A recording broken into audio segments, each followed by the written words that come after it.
Okay, colleagues, good afternoon. I see we already have about 44 people in the room, so it's really great to see such an interest. This is the last Stellenbosch University Forum Lecture of the year 2022, and we're really looking forward to this one, Mark. Thank you very much for your willingness to speak to us. Just to give you a little bit of background on the Stellenbosch Forum Lectures, the series was already started in 1990. So it's a long tradition at the university, and it provides regular opportunities for staff and students at Stellenbosch, as well as interested people from the public, to learn more about the relevant and impactful research that's being done at the university. We always ask our lecturers to speak in a way that is understandable, not only to academic experts in the field, but to everyone. So it really is a good opportunity for critical debate and interesting discussions across disciplinary boundaries.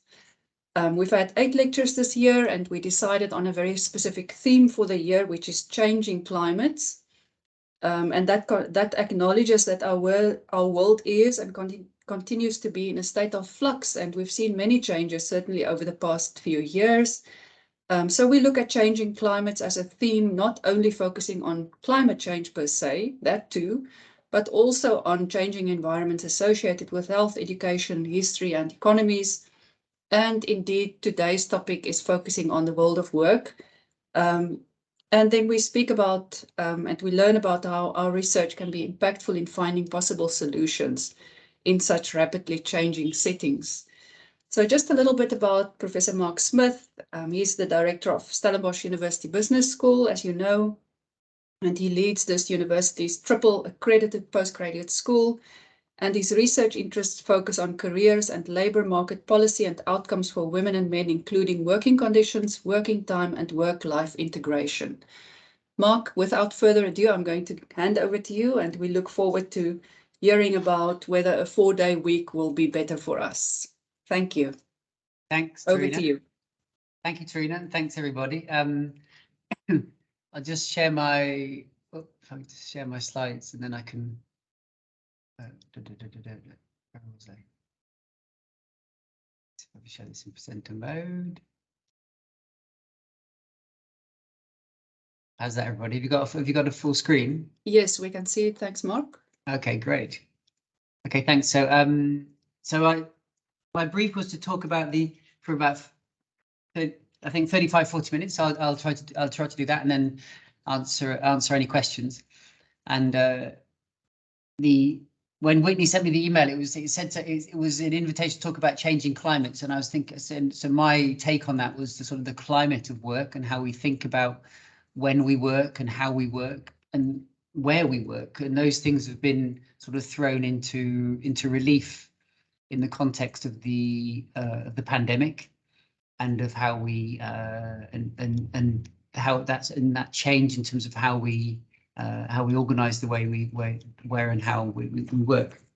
So I should say that I'm not. I've come from previously, as Tarina said, from other countries, other business schools. So I bring a maybe a different lens to that. Maybe I fully admit at the start I don't know everything about South Africa. I have a very small knowledge of South Africa, but I'm learning about that now, and I think that brings perhaps a different perspective, but I don't claim to have the answers. And certainly, as a colonialist, as some of my colleagues jokingly call me, I don't bring the answers from the north. I think the answers come from South Africa, and the model of the 4-day week that's been piloted around the world has that same spirit of it's ground up in terms of how it works. I should also say I'm not really a campaigner for the 4-day week, so I think we shouldn't think of it as a magic bullet that's going to solve all of our problems.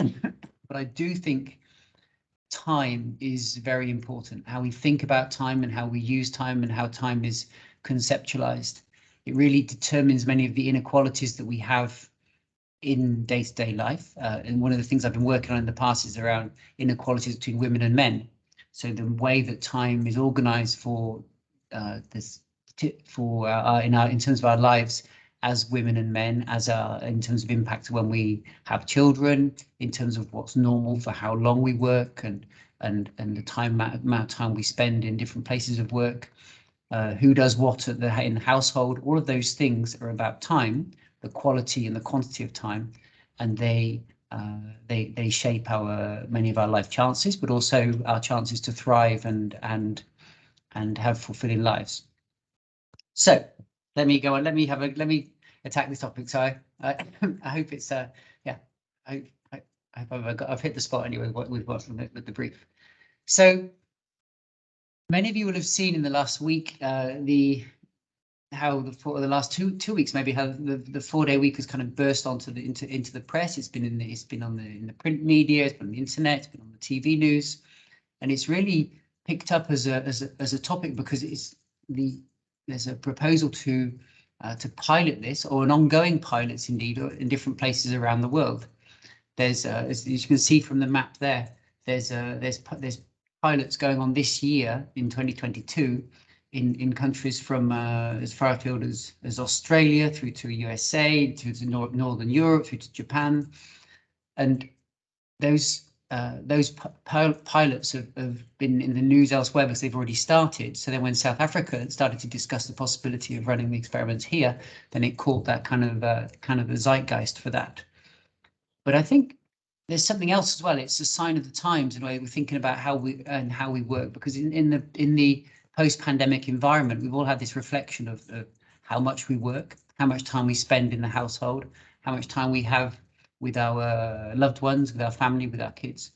And so those things have all been highlighted, and highlighted for all groups of workers. Previously, the flexibility, the nice kinds of flexibility might have been reserved for managers or for white collar workers, whereas the pandemic showed that many more people could work from home, from a distance, work in flexible manners, and also importantly have autonomy about how they work and when they work. And that, I think, it was a particularly new dimension that has meant that we're thinking more wholeheartedly and wholesale about the nature and the timings of work. But I'll come back to that in a second.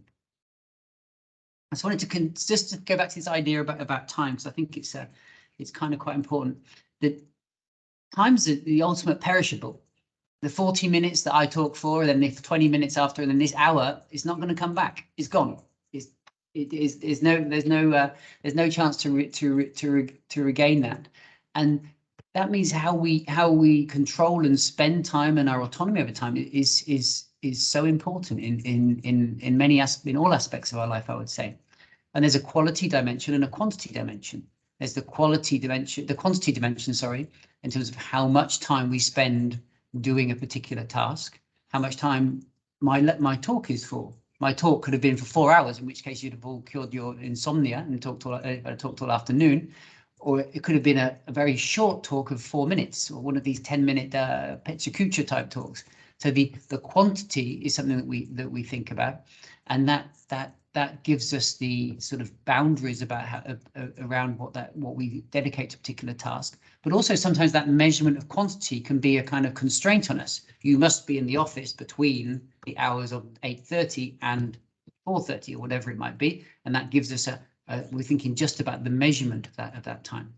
But when we think of quality of time, we think about it in quite a different way. I'm sure many of you have said, I spent quality time with my kids this weekend. I spent quality time with my parents, friends, family, whoever it was. Okay, and by that we don't mean the amount of time that necessarily. We meant we actually spent something that was time that was meaningful, rich, perhaps productive. Perhaps we learned something, but there's a sense of the quality of that time that's independent of the quantity of the time we spend. And that's underlying some of these ideas about the 4-day week and about how much time we spend at work, because it goes beyond the idea of presenteeism, how much, just measuring simply how much time we spend in work. It goes to the sense of what we actually produce, sort of a more task focused idea. The other interesting thing about time is how it's shaped by norms and context. So who says the weekend should be 2 days? Where did that come from? Why is it not 3 days? In a few handful of countries in the world, it's just 1 day. So who says the working week should be 40 hours or 35 hours or 37.5 hours? Or the the working day should be a certain duration, 8 hours, 7.5 hours, whatever it might be. These are shaped by norms and context. Norms in terms of what a particular country might standardize as the working time, but also particular sectors. Some sectors like manufacturing might traditionally work longer hours than those sectors like the public sector. The longer holidays associated with schools have emerged in many countries, even though pedagogically it might not actually make much sense. So these standards and these norms have grown up. I previously worked in the UK and in France. In France, families, mothers are very much sort of resistant to the idea of working part-time. If you go a few kilometers north to the Netherlands, or even further north to Sweden, there's a strong attachment to working part-time, and it's not seen as a bad thing. So these structures actually grow up not for biological reasons or for norms, or for sort of particular standards that make logical sense. They grow up out of the context, the norms, the cultures in from which they emerge. Sometimes that spreads across countries, like the 5-day week is rather standard. Sometimes that's more specific to individual countries. So that just the last point about time is when we think about it leads to many questions. Who controls that time? Who controls when we work and what we do at work? The timing. One of the great things I'm sure many of you have experienced from working at home is our ability to put the washing machine on halfway through the day, to wait for the guy from Takealot to come and deliver your packages. We have a bit more autonomy over our time and control, which improves the quality of our time as well. So, but which we didn't have when we were stuck at the desk 9 till 5 or 8 till 4 in the office. Thinking about subject to many questions about how much we should actually work, but how much we should have as personal time, how much we should have as family time, when schools start and stop, when we have time with our kids in the evenings or in the mornings, and who puts limits on those times. In some countries there are strict regulations about the number of hours we can work, we can't work. Some individual workers, some occupations have limits on the number of hours we can work. We're probably quite happy that there are rules for drivers or train drivers or pilots of airplanes that they can't work so many hours until they're tired on the job and they may make mistakes. But then it's also controversial when we think about that for all workers.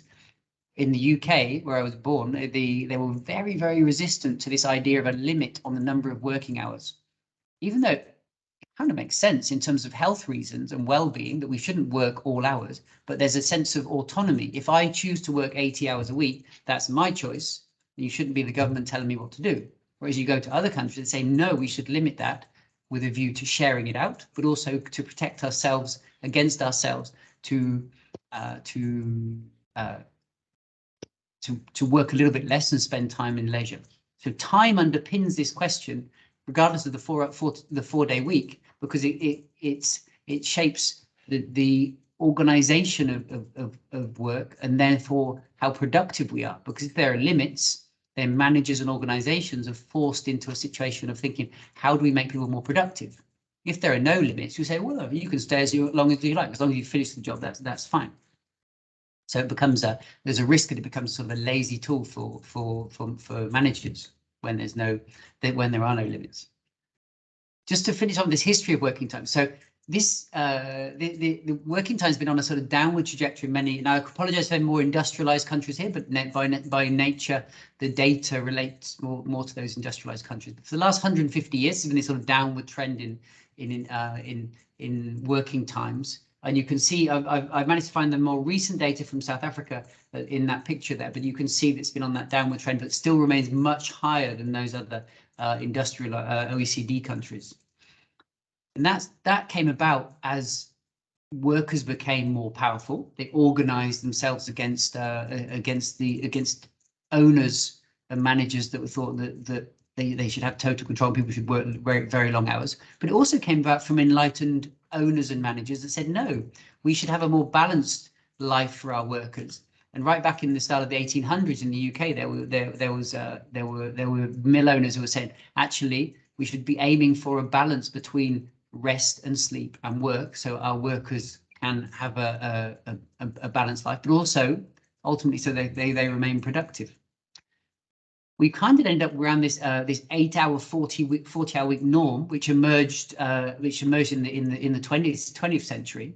But again, it's a kind of an imaginary rule. Why 40 hours? You know, it's grown out of the context and largely a manufacturing context of what was a normal and regular working week.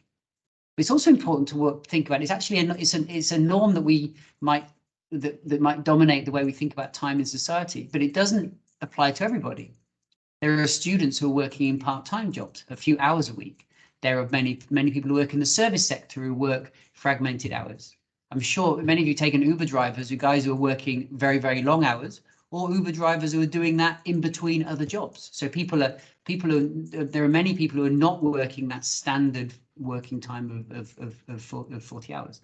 And those right on the far right-hand side of that picture there, those countries are now on average below that 40 hours. Many of those not so much United States and Australia, but those European countries, and particularly Germany. But it's important to know that it's the norm for some and not for others. And there's also this there's two changes to the quality of that time. Okay, one in sense of the intensity of how we work. People are expected to work much harder. We've all experienced that those challenges of sort of pressure to be more competitive. And secondly, increasing demands for flexibility. So to be available, not for everybody, but to be available at different times. Shops that open at different times to when they traditionally opened. So we expect to speak to our bank at different times of the day and night that we might not have expected to previously. Another dimension is this idea of what I've called there is a polarization of working time. There are some people with too much work, which with my inbox of 200 emails, I can think I would like to say I'm in the too much work category this week. There are some people who don't have any work or not enough work. And that growth of different types of jobs in the economy has led to a polarization of working time, where there are some people who are overloaded due to shortage of skills, or because they're workaholics, or because they exploit themselves, or they're exploited by others.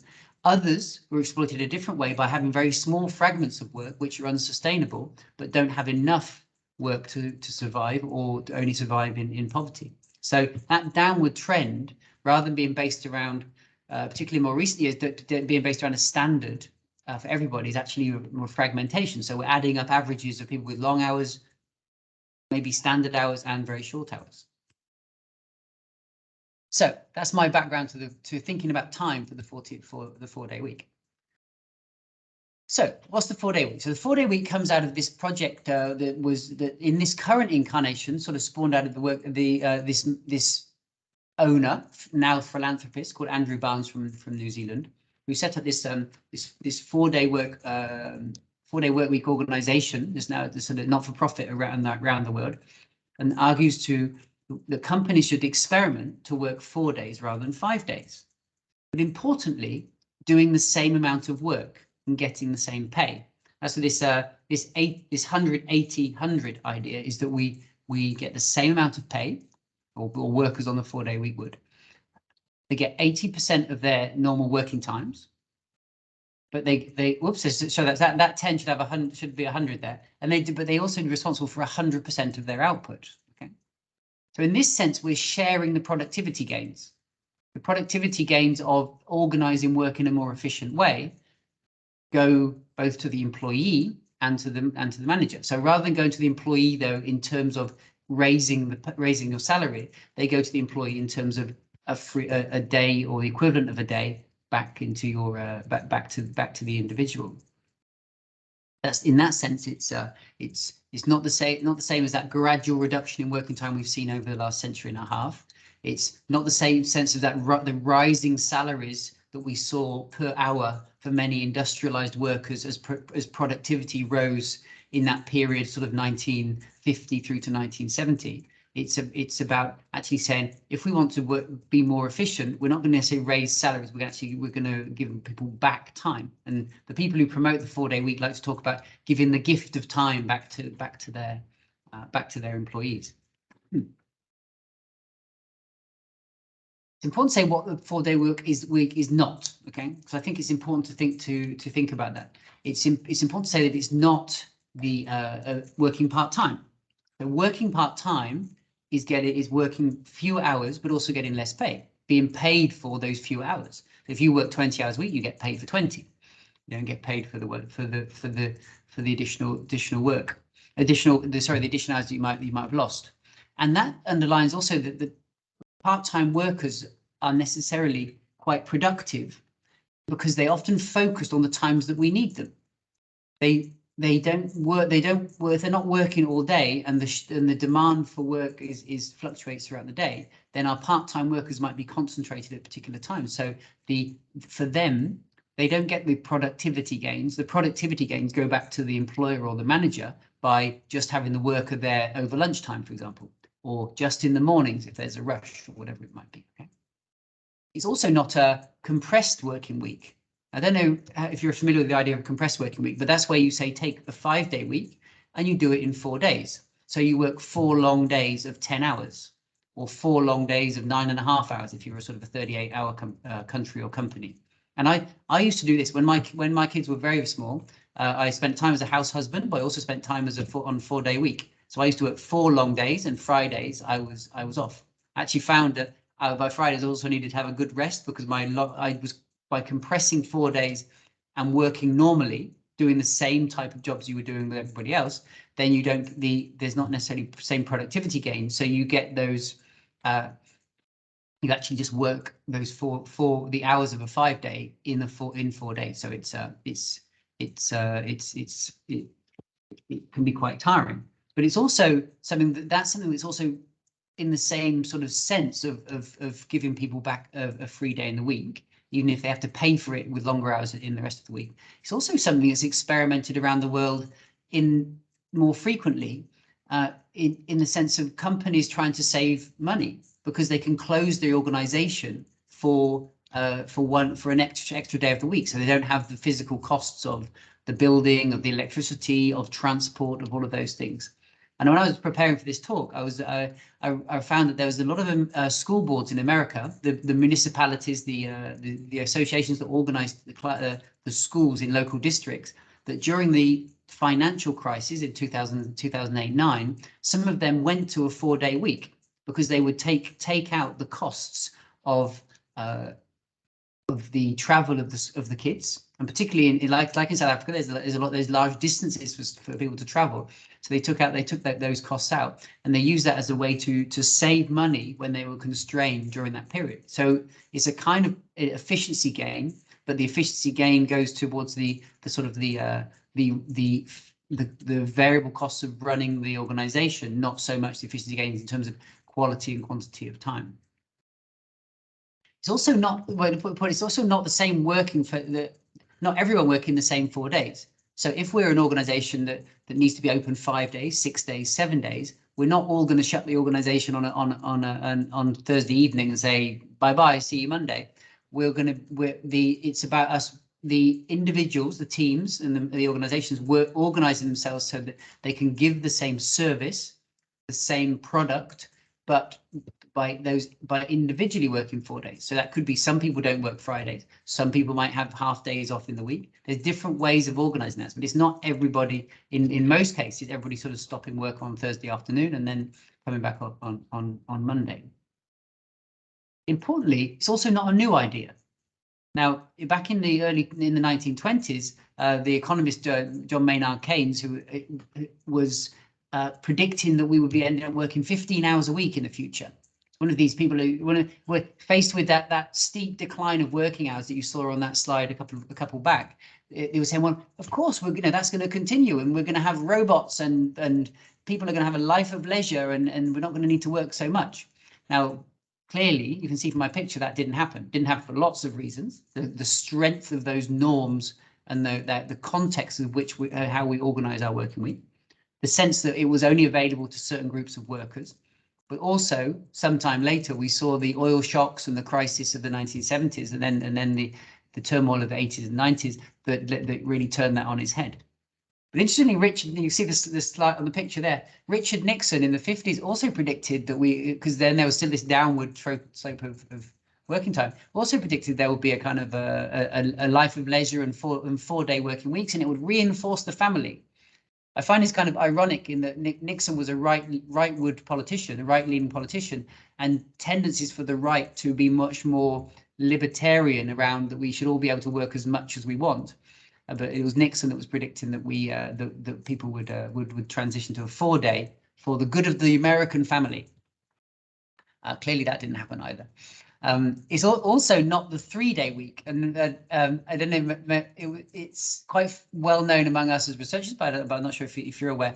But in the 1970s, the UK had similar challenges South Africa have now in terms of power, but it was because of strikes by the coal miners, and they moved many activities to 3-day weeks in order to save electricity, to save power. But that was not a choice for productivity or a choice for better well-being. That was more forced by the energy sector and the striking coal miners at that time. And that's what that picket relates to. It's also not the 4-hour week. There's this rather superficial book, if I can say that, about the idea of working 4 hours a week and pretending to be rich, which is I think that's as much need to say about that. And it's also not partial unemployment. Now, partial unemployment is something that exists in some countries where instead of people being retrenched, everybody works less. We say, okay, we've only got so much work to go around, so we're going to reduce the number of hours that we all work, and the government will help a little bit with the unemployment, with the difference in terms of salaries, but it protects people's jobs. And that quite a lot of that went on during the financial crisis of 2008-9 as well, where people were supported to stay in jobs, because if you keep people in jobs, that in terms of the long run cost, that's much cheaper than losing them and their skills degrading and then having to get them back later. So why now? Why are we interested in this now? Well, I think the first thing is the pandemic and post-pandemic effects. We're all questioning how we work, how we live in that environment. In a short period of time, we demonstrated the impossible is possible. Everybody can work online, we can run organizations, we can run countries, we can deliver services at a distance, and we don't need to all be in the office at the same time. So we're enjoying the greater autonomy that we have of working from home. But also it's showing how we want to spend more time with our other people in our lives and not be in the office so much. Even though I would say pandemic work actually meant that many people work longer hours, not shorter hours. But it's just, I think it's just put that on the table that there's not those previous held norms and standards that must be 5 days a week. You must be in the office between certain times. Particular workers can work must be in the office, but other groups of workers might be allowed more flexibility. All those things have been challenged, which is a good thing. No, clearly there were many bad sides to the pandemic, and many people lost their lives and were unwell and remain unwell. But those things have challenged the way we think about things. But there are and one of the things we see many factors related to the pandemic is accelerated existing trends. One of those things accelerated, I would say, is it accelerated sort of Generation Z and their expectations.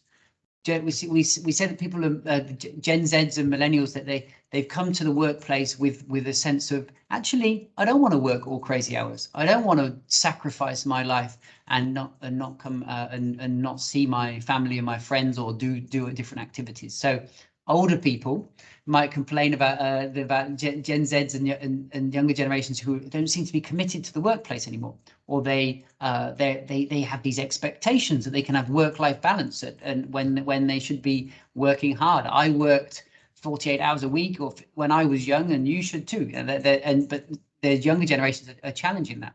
I'm doing a study with one of my former students from France. But it's in the United States, the study about accountants, and older accountants are very much like that. I work many hours to be a partner and everybody else should do the same. Whereas the younger employees are coming through and said, actually, no, I want to spend time with my kids. Fathers want to spend time with their kids, just like mothers want to spend time with their kids.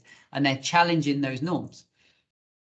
And that sort of relates to this sort of concerns around work-life issues. And I think I put on a different slide, I like to say work-life rather than work-life integration, or work-life rather than work-life balance, because most of the studies that we find don't find that there isn't balance. The best way to have balance is to stop work, but then you've got no money. So balance is really hard. So it's important we think about integration and the sort of an ebb and a flow between those two dimensions of our working lives and our living lives, or our paid work and our unpaid working lives might be a more precise way to say that. So, but those concerns allow us to think about, okay, 4-day week could actually be quite good. I could just have a bit of time to do my some of my stuff at the weekend. On a longer week that I have to squeeze into my weekend, I have another day in the week where I can, for example, go and queue at Home Affairs, or I can go and go and train for the marathon, or I can go and spend time with my mum or my grandma, or whatever it might be. Okay. Another thing that's accelerated by the pandemic is concerns around recruitment and retention.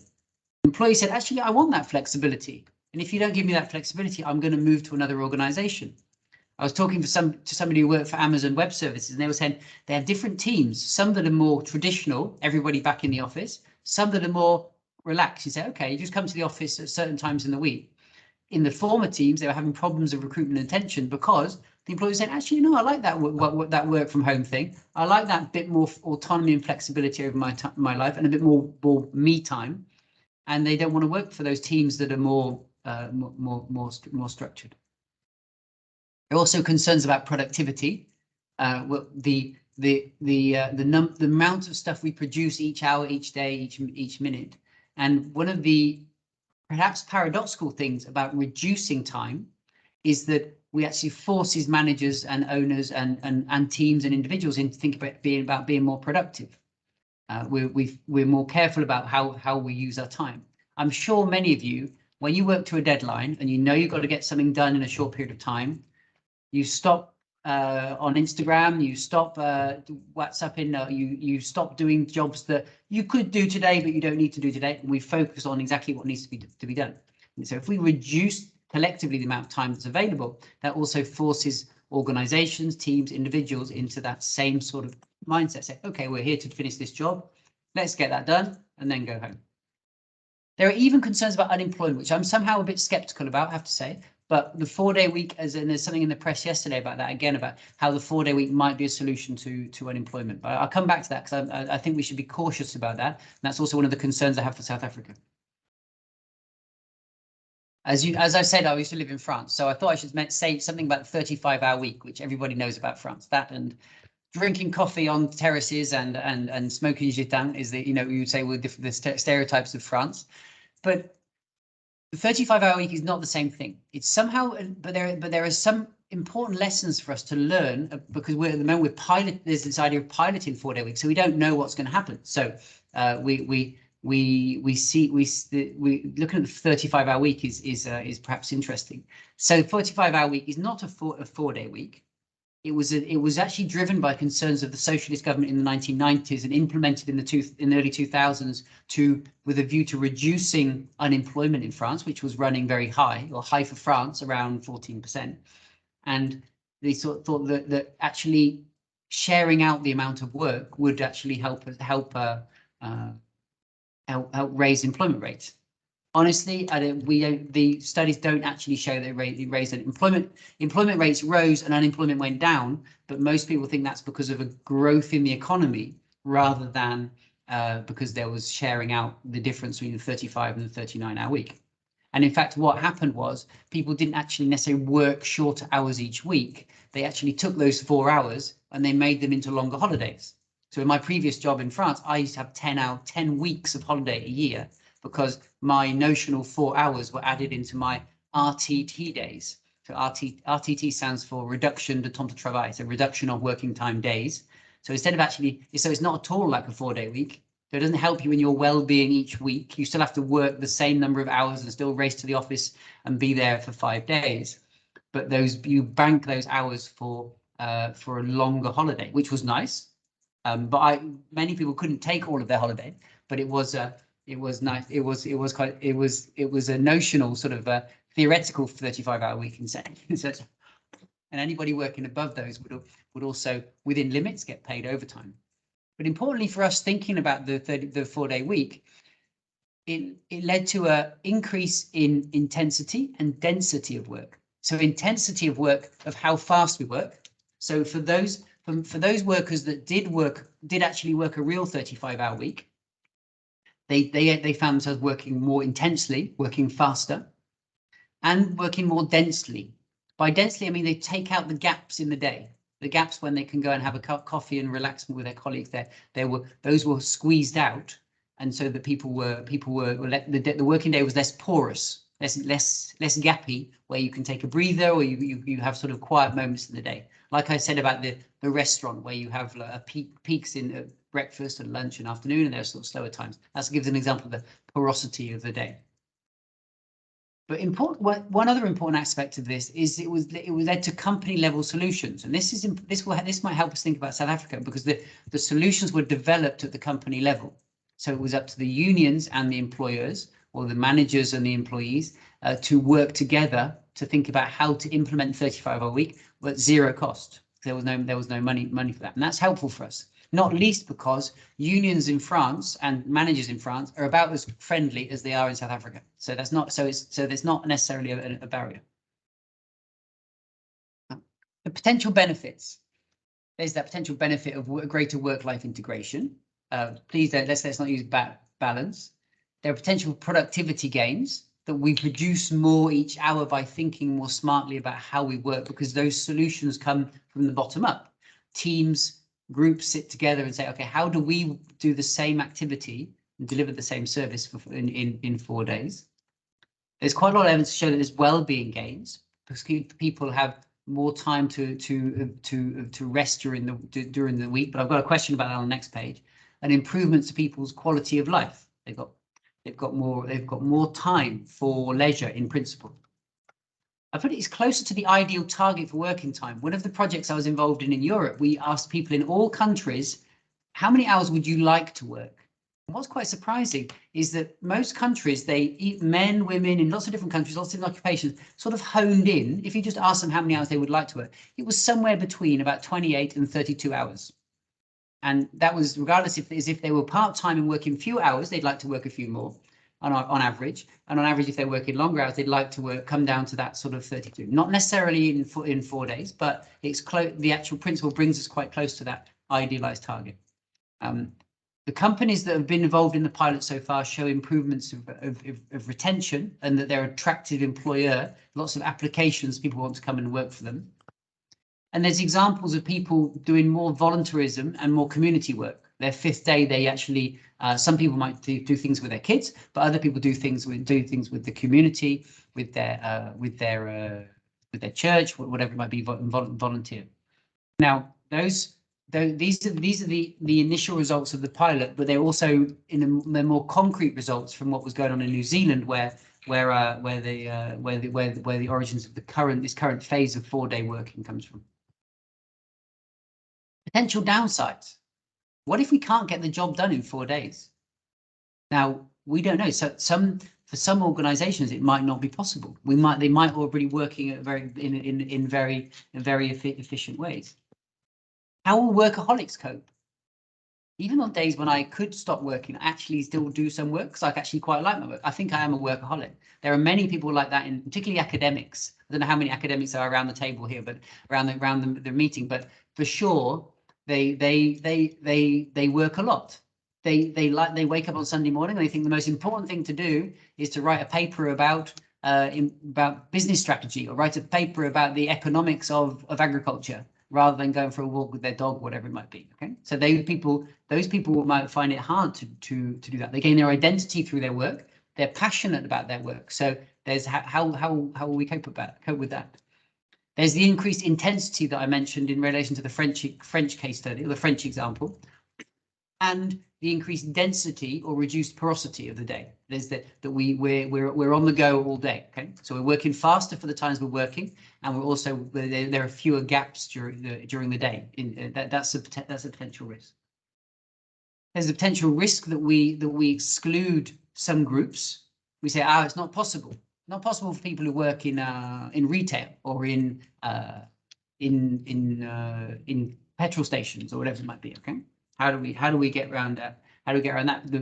Because such a situation would lead to certain groups enjoying the 3 days of leisure or 3 days to do something different, and other groups were involved in who are excluded from that and to work in the 5 days. A little bit like we saw that gap between who was able to work from home and who was not able to work from home previously. I think there's also a perception that this being a magic bullet, it's going to solve all our problems: well-being, work-life integration, unemployment, etc. All those things will go away because of this. And some of the people involved in the project are very sort of they're very zealous in promoting the project, which is good and exciting and pushing us to innovate. But I think it's also seeing what is not necessarily going to solve all of the problems. And I think it's important to contextualize that. There's also the risk of unintended consequences, and this is where I want to talk about, particularly about the South African situation. We have relatively long hours in South Africa, so we're starting at a higher level than those other countries. We have high levels of unemployment. We have relatively low levels of productivity compared to some of those other countries. There's a legal framework which is quite strictly defines about how many hours people should work, particularly people who are lower paid in relation to how they work. There's the employer-union relations, which are maybe more contentious, more conflictual than they are, say, in Germany or the Netherlands or Sweden. But equally, like I said, in France, they're also quite conflictual. And in Australia, they're not so great either. So there are examples where it forces unions to work and managers to work together. But the starting point is perhaps a position where there's quite a high level of mistrust about them working together. Sorry, that should say elsewhere. There's many, but we also see many of the same challenges we see elsewhere, but also many of the potential benefits. I did a radio program on Wednesday night, and somebody said we shouldn't do this in an emerging economy. It should just be for those people in Europe and America. My answer was actually no. In South Africa, we should, in an emerging economy, we should expect the same benefits or the same potential benefits of a 4-day working week if they do accrue to different individuals. I'm nearly there. I've got one more slide after this one. These are I'm a novice South African. Again, I introduce myself as a novice South African frequently, and I don't know if there's I'm learning about South Africa, but I think there's a risk of unintended consequences and that could be in all contexts, but some maybe more so in South Africa. I think South Africa is, if I can say, no criticism to my male colleagues, is not exactly the home of the modern man. So I think there's a risk of reinforcing gender divisions in terms of who does the work at home, who looks after kids, and who has more free time. So if women have a 3-day week, 3 day of not being in the office, then they're almost certainly likely to pick up more of the care tasks, whereas men who are not so good at picking up those things in South Africa, in my view, perhaps not will perhaps have more leisure time. I put more time for self-abuse. I put that in quotes and with a question mark. But this also came up on the radio program on Wednesday evening. How some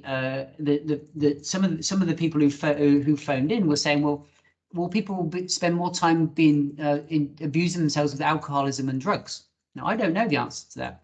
But I think there's a risk of there is that risk, but I think that risk exists in all countries. There are pockets of alcoholism and drug abuse in all countries, and including the countries including New Zealand particularly, where pilots have occurred.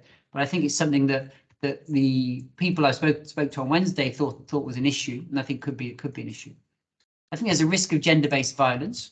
We saw that in the rise of people working from home during the pandemic. And I think that would be it's not a particular South African problem, but it's something that unfortunately South Africa has very high rates of.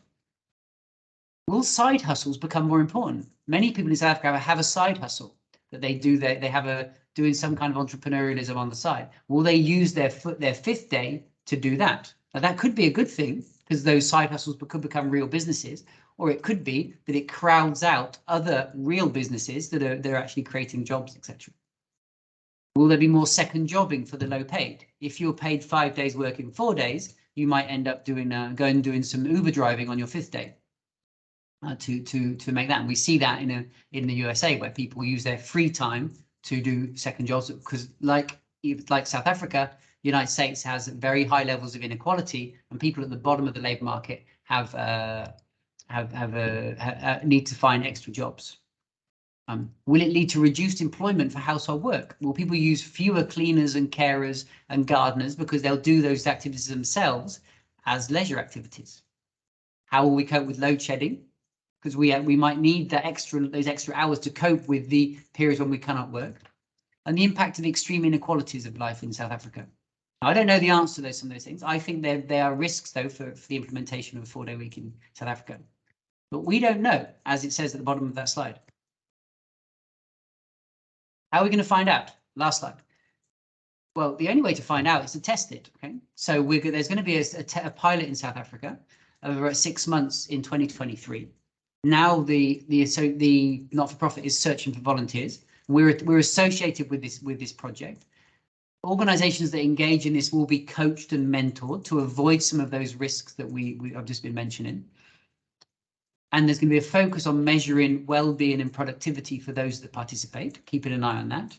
And it will be in collaboration with us at Stellenbosch Business School, where we'll be doing the research on the effects of those pilots with at least one of my colleagues who are involved in the project online, and there are more, where we'll collaborate to and assess that. So we're Stellenbosch University, Stellenbosch Business School is not there to promote this, but it's there to ask the legitimate question. This could be a good idea, and we'll bring some rigorous research to test how that works. And unfortunately, one of my co-authors who I used to work with in UK runs the pilot in Cambridge University for the United Kingdom. So we have also the opportunity to compare very directly how South Africa fares and how they're managing it in other countries. And when we know the answer, we'll come back and tell you. Thanks, everybody. Thanks very much, Mark. I think that leaves a lot of food for thought to everyone. So there are some questions already in the chat box. So if it's okay, I'll just start out, Mark, with a question from Stan. And I think this was, if I'm correct, Stan, in relation to your graph showing the little bit of data on South Africa in terms of reducing working hours and then comparing that with some of the more countries from the developed world. Stan, did you want to state your question and also the other comment? In fact, both of my comments are tied together. So the graph didn't compare our reductions, Mark, with the emerging market world. And later on, you said, well, we should have the same discussion for the emerging market world because it's only fair that we have this discussion. But, you know, even in Keynes, the discussion around reduction of work hours is always about labor productivity.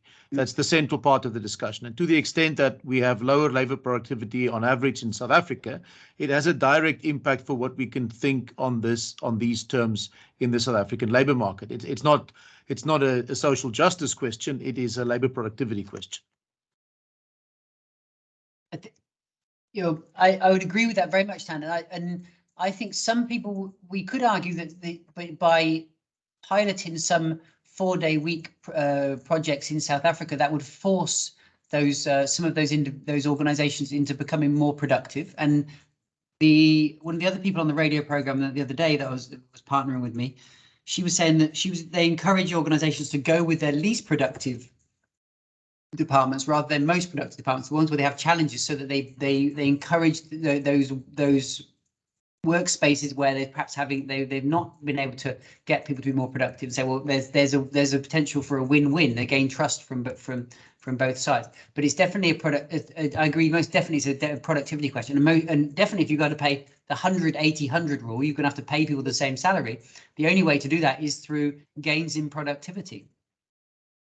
There's some work that was done in the UK in the end of the last century, in the 1980s, 1990s, where they argued the fact that there was a lack of the low productivity that the UK suffers from and still suffers from. And if anybody watches the markets and the turmoil in the UK, is partly sort of one of the factors that's messing everything up there right now, is because of this commitment to a lack of drive for productivity and a lack of regulation that enforcing quality of working lives, so that people and managers were able to use more and more workers rather than try to use workers more smartly. And there's some famous case studies that compare car workers in the UK and car workers in Germany, for example. And the fact that they had to work smarter force the managers and the unions and the employees to collaborate to think of ways to become more productive, as you rightly say. In relation to the comparison to the emerging and the developed economies, I put the South African data there in relation to those other countries, because those are the other countries where I had data where they also had pilots. But I think you're right. We can extract the data for those other emerging economies. But I think it's also something we should be quite proud of, that South Africa is, I think, the only, if I understand correctly, the only emerging economy to engage in this experimentation, this pilot. And I think that should be something that we should be quite proud of, that we can say we can perhaps change the perception of one sort of evidence to change the perception that South Africa is not an economy that has many advanced characteristics and also the capacity to innovate. But when there are other emerging economies that join, then we can include their data too. Mark, thanks. A few other comments, quite a few comments from people. Amongst them, offered to have a workaholics, not anonymous support group. You mentioned the advantage, for example, that on their off day, people can deal with personal stuff like medical appointments, queuing for home affairs, etc. Don't you think that will place an enormous amount of extra management and administration on support divisions or support structures? I'm thinking of my own division, for example, who's absolutely geared at supporting researchers, when everybody might want a 4-day week, and your 4-day week might coincide with the person that you need to see at home affairs, and he or she might not be available on the 5th day. That would be a frustration, right? Yes, it would. I think tip number one, which I've learned recently, is you can pay somebody to queue for you at home affairs, which I think is a great idea, and then you can just join the queue later on. But more seriously, I think that highlights the risks of being partial in such an experimentation. So if only certain groups were able to work 4 days and then DRD had to work 5 days because they have to be available at any moment, then that would be unfair. But it would be important that, just like for teachers or just like for security or catering, they need to provide that service for 3, 4, 5 or even 6 days a week. Then that it also goes for everybody else. So the team would reorganize themselves around the days so that they have overlapping days, and they have days when some people are working and some people are not working. So it's not the same day, the same 5th day. The off day is not the same for everybody. But also, I would say most of our jobs, very few of our jobs where anything very bad is going to happen if we don't answer an email or don't pick up the phone on that day. On the radio program on Friday afternoon, on radio program on Wednesday night, they were joking about Fridays in Cape Town, and Fridays there was already a 4-day week in Cape Town. But people, there are already days where people are not working so intensely. So and we function. So I think it's about having that having that inclusive aspect where it includes everybody. Because if organizations do this type of experimentation to promote a gap between admin B and the rest of the business, the rest of the university, for example, or the business school and the university, then that doesn't help anybody, and then that promotes inequalities, promotes a lack of trust. Whereas if we're more inclusive, I think we can do that. And I think it's not beyond our intelligence to collaborate, to think of a clever way to cover 5 days in the office with us overlapping at different times. Mark, another question from the chat box is, would Stellenbosch University form part of the volunteering for the study? That's a very good question. And actually, we would quite like to try to discuss that. And I haven't discussed it with, and I was going to discuss it with Nika Cookman or somebody who can say whether that's possible, because there's also obviously legal frameworks, and there's issues around whether it's who would be involved and who wouldn't be involved, because there may be. But I think we should walk the talk. But it's an experiment for 6 months. If it doesn't work, it doesn't work. But I think whatever happens, just like with the pandemic, if we're challenged to work in a different way, there'll be some upsides and some downsides, and we can keep those upsides with us, and take and go forward. And I think the outcome of the pilot will also be that there will be different organizations that do things in different ways. Some will go back to 5 days, some will stay on 4 days, some might do something in between, or who knows. But what quite a lot of the pilots, and my colleague in Cambridge pointed out, is that even 3 months into the pilot in the United Kingdom, there are some companies that decided to stick because they found it to be a positive outcome already. I think that's quite interesting. But I would without getting myself into trouble or any of my colleagues, I think it would be quite fun that we try it. At least some of us try it, even us workaholics. There are many comments and questions, Mark, so I won't be able to cover all of them, but let me look at Professor Moyo's. She asks, how will the study compare the different country contexts if the gap in technology use and automation varies vastly between developed and emerging economies?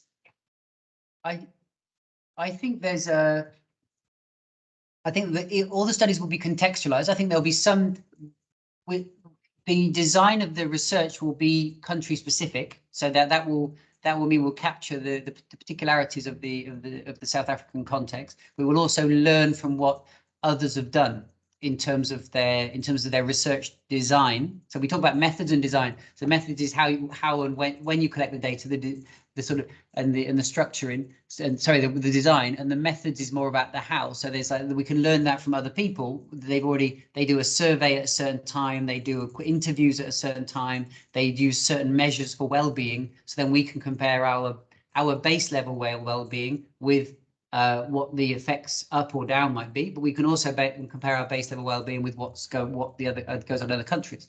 But in relation to technology, we have a certain level of technology now, and we will use that above maybe more smart. The organizations will use that more intelligently, I hope, to put in place productivity gains. Now, if another organization in Germany already has technology somewhere up here, they're going to go up or down from that. So we're going from here. But I would also say, as an honorary South African, there's technologies that exist here that are actually on a par elsewhere. Fintech in South Africa is in the way we use our mobile phones and chip and pin is ahead of what they do in Germany.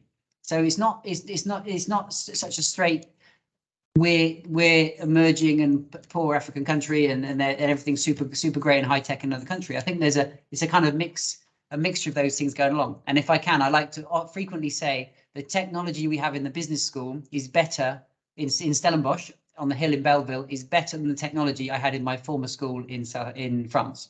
So it's not cut and dry that we're always behind on the tech side. Mark, thanks. Maybe as a very last point, there's a few valid comments, I think, about the staggered work proposal, in that one often works with specialized teams who need to work in a matrix fashion, passing on tasks to get things done. And also that you won't then necessarily save on any of the utilities bill, as you mentioned. It would be one thing if we all did the same, but since we don't, how would you see that? Yeah. No, I don't. Sorry to mix that up, but the utilities bill argument came out of those compressed 4-day weeks that the American school boards were using when they were faced with drastic cuts in their budget during the financial crisis of 2008-9. But I think there will be a continuity of service unless you're in an organization that can only work 4 days. Then most of us there'll be a continuity of service in terms of the utilities charges. But I think there will be marginal effects for marginal impact in terms of the utilization of energy, because there'll be fewer people in particular places at a time, or perhaps less transport, less use of some machinery, etc. But I don't think that should be a driver or one of the things that we pull out as a driver for us in this context. But I think it will certainly be the case, and there are studies on this that say, well, if you take for those people who are 5 days in the office and they go to 4 days in the office, there is an impact in terms of the wider economy, in terms of use of energy, petrol, and anybody who likes queuing on the N1 or N2, they can only do it, they need to do it 4 days a week rather than 5 days a week. Mark, I think we need to stop here. It's 2 o'clock. There are still a few comments in the chat box, which you can look at your leisure and maybe engage with everyone on that. It certainly has been a topic that attracted great interest. We eventually had just under 70 people in the room, so wow. Very good attendance. Thank you so much. Thanks also to everyone attending. Thanks for your engagement. And please follow our program, and we look forward to further talking about this interesting topic. Yeah, thank you very much. I look forward to coming back with my colleagues and telling you how we're going, and we'll keep you informed. Thanks for inviting me, Tarina, and thanks for Whitney for organising. Have a nice afternoon, everybody. Bye-bye, everyone.